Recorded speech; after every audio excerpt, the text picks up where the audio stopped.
Karabo, seorang wanita muda dari Afrika, dinyatakan menghilang saat dia berusia 22 tahun.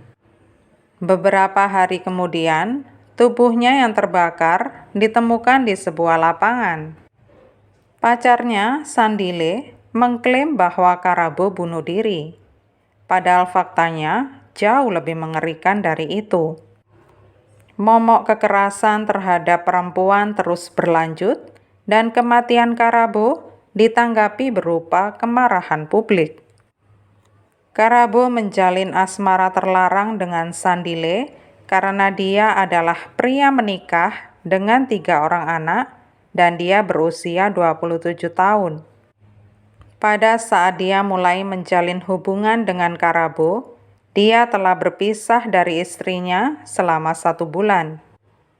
Dia mengklaim bahwa hubungannya dengan Karabo putus nyambung karena dia sangat temperamental. Hubungan keduanya memang tidak berjalan lancar karena Karabo sendiri pernah sampai melaporkan Sandile ke polisi karena tuduhan penyerangan. Akibat serangan itu, Karabo sampai harus dirawat di rumah sakit dengan mata, kaki, dan bahu yang memar-memar. Sandile adalah seorang trader forex dan menurutnya kalau ingin sukses dalam menjalankan bisnis ini, pelaku usaha harus memiliki semacam kekuatan magis. Sandile mengatakan kalau dia mendapat kekuatan ini saat bertemu dengan Karabo. Karabo pun setuju saat diajak Sandile untuk melakukan ritual. Ritual ini pastinya menuntut adanya perjanjian darah yang diyakini pasti dapat meningkatkan bisnis yang dijalankan. Pencampuran darah keduanya dilakukan oleh seseorang yang disebut master. Tetapi, Sandile tidak pernah mengungkap sosok sang master dalam pengadilan dengan alasan tidak ingin ada orang yang terlibat lagi dalam kasusnya. Campuran darah itu harus dibawa Sandile selama 14 hari sebelum nantinya akan dibawa kepada master. Tetapi sejak Karabo dan Sandile putus, maka pengorbanan harus dilakukan dengan maksud memutus perjanjian darah dalam ritual. Sandile mengatakan Karabo menusuk sendiri lehernya untuk melakukan ritual pemisahan. Sandile membantah bahwa bukan dia pembunuh Karabo. Sandile mengatakan dia meninggalkan Karabo di apartemennya karena hendak menghadiri suatu pertemuan. Dan saat dia kembali ke apartemen, Karabo sudah tewas bunuh diri. Sandile takut kalau dia akan disalahkan atas kematian Karabo. Sandile pun berpikir hendak membuang jenazah Karabo. Polisi menemukan karpet di apartemen Sandile dan inilah yang menjadikan Sandile sebagai tersangka utama dalam kasus pembunuhan Karabo. Karpet yang dimaksud sudah dicuci bersih. Kenapa harus dicuci kalau tidak ada sesuatu di atasnya yang hendak disembunyikan? Sersan Maseko mengatakan dia bertemu dengan Sandile di apartemennya tidak lama setelah melihat rekaman CCTV di gedungnya. Beberapa hari setelah Karabo terakhir terlihat atau terdengar kabarnya. Dalam rekaman CCTV itu, tampak Karabo dan Sandile sedang memasuki apartemen pada dini hari tanggal 28 April. Tetapi Karabo tidak pernah terlihat meninggalkan apartemen sejak saat itu. Sebaliknya, Sandile tampak sibuk keluar masuk apartemen sambil mendorong bak sampah. Ketika Sandile ditanya polisi kenapa karpetnya basah, dia hanya menjawab hendak menjual apartemen itu dan agen perumahan beserta calon pembeli hendak datang untuk melihat tempat itu, jadi dia mencuci karpetnya.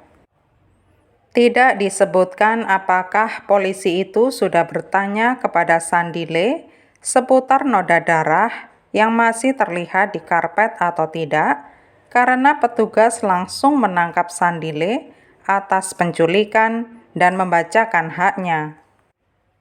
Ketika Sandile ditanya petugas, kapan terakhir kali dia bertemu Karabo, dia menjawab pada 27 April dan dia bahkan menemani Karabo naik taksi.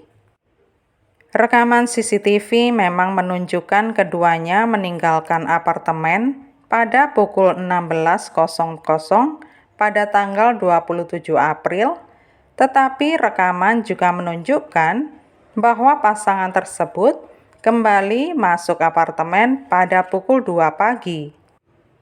Itu artinya Sandile berbohong. Sandile membantah membunuh Karabo, tetapi mengakui telah membuang tubuhnya. Dia membawa keluar tubuh Karabo dari apartemennya, kemudian menaruh ban di sekeliling tubuhnya, dan kemudian membakarnya.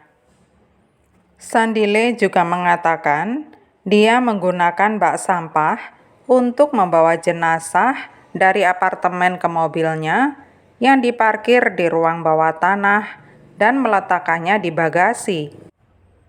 Kolonel Andre bersaksi bagaimana Sandile membawa mereka menempuh perjalanan pada malam dia membuang tubuh Karabo.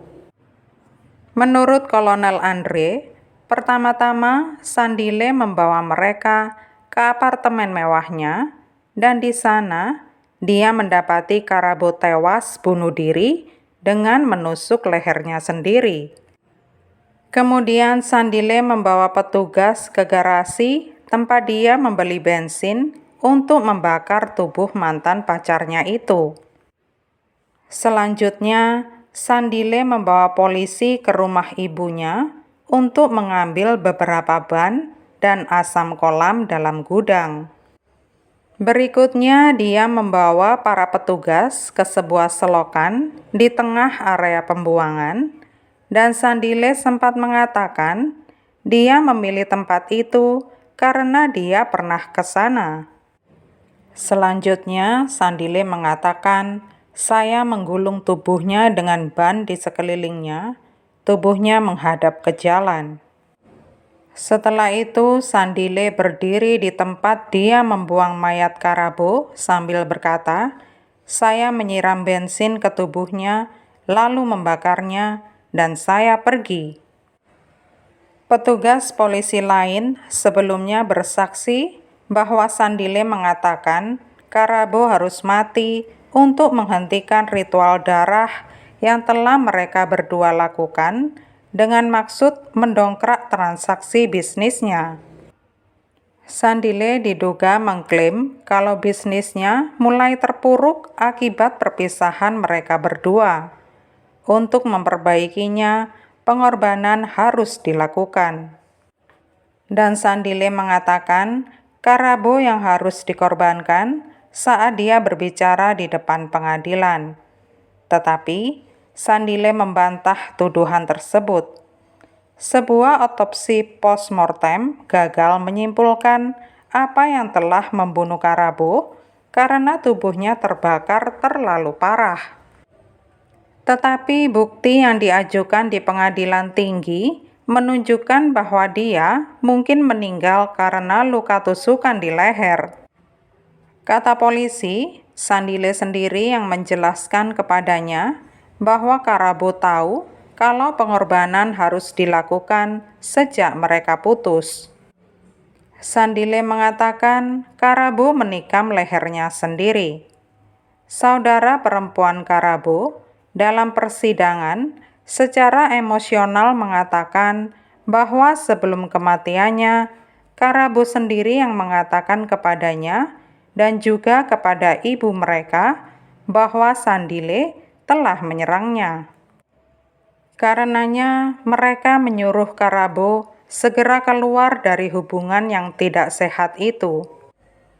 Pihak keluarga yakin kalau tubuh Karabo harus dibakar supaya Sandile sukses dalam bisnisnya. Seorang teman Karabo di pengadilan juga bersaksi bahwa dia pernah melihat dengan mata kepalanya sendiri saat Sandile menyerang Karabo.